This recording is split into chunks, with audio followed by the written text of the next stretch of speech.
The Department of Correctional Services says it is going to start its release of 19,000 prisoners under the so-called COVID parole. You'll understand this was announced recently, and it's all about making sure that COVID doesn't spread far and wide through our prisons, which are very overcrowded. Well, I'm joined now by a spokesperson for the Department of Correctional Services, Singabakho Nxumalo.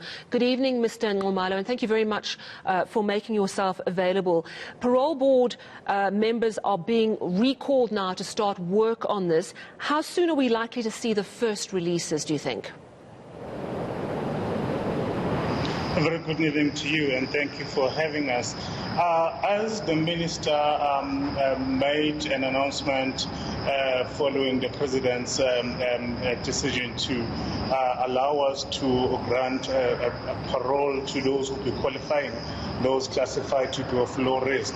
But what was made clear by the Minister is that we have to follow all necessary parole processes because this is meant to alleviate the pressures that we are feeling in terms of overcrowding, but yet also balance it with the fact that we don't want people who still pose to be a danger to society that they be allowed to go out before their actual time. So what therefore means is that the parole boards will be coming back to the office across all management areas, where then the case management committees will have to prepare those profiles for them to consider it. And I must stress that only those who qualify to be placed out, in the sense that you must have done rehabilitation programs. You must have been assessed by social worker, psychologists, and other specialists. And upon that assessment, it must be determined that indeed you're of low risk to society and that you've been rehabilitated. Right, so there's a very careful process and a lot of careful screening that has to happen before someone even comes to the table as possibly eligible for the so-called COVID parole.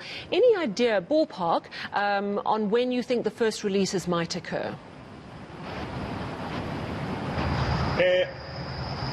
It is difficult to say it will start on this particular. Remember, parole boards are independent structures, but all of us do understand the pressures that we find ourselves in, but we have to balance that pressure with due processes. Hence, then parole boards have to make it a point that scrutiny is done. Fair enough. You've got to remember that the of crime must also participate. Oh yes, that's very true. Okay, but now one area that might be fairly quick, people who are unable to post bail, people in other words who cannot afford bail, are sitting in detention because they simply don't have the money. Is that something you can clear quite quickly? Have you already done so?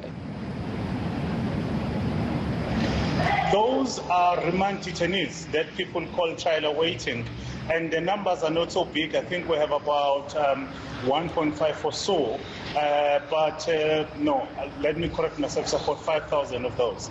And the Minister did highlight that the justice system is looking into that, because if a person cannot afford bail, is there another measure that then can be utilized, either placing that person out on a warning or utilizing what we call a correctional supervision.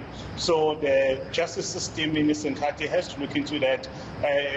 You've got to remember that those decisions are taken by judges and magistrates. Therefore, you've got to make it a point that the NPA plays a role, justice plays a role, and then a solution must be found to say how to deal with that specific category.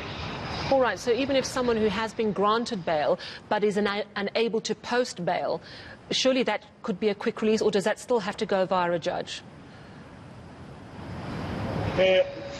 What we have as correctional services is a process where you can make a presentation to the magistrate, but that there is a limit there. It's only up to 1,000 rand. Once a person is given a bail of 5,000 or 2,000, we no longer have that protocol which we can utilize. Therefore, it means that now we need to get the NPA, the Justice Department as well, and that process is underway. But it is really to ensure that you do not open the gate and let a person go out without really having considered all, the other elements. It's more about managing the risk. If you're unable to manage the risk, unfortunately, you cannot place that person out. The reason why a person is granted bail is also to ensure that that person comes back to, to hear the matter until it's finalized. So the justice system is seized with that particular matter, and I'm positive that the decision to that, will have to be found pretty soon, because I think the pressure is there.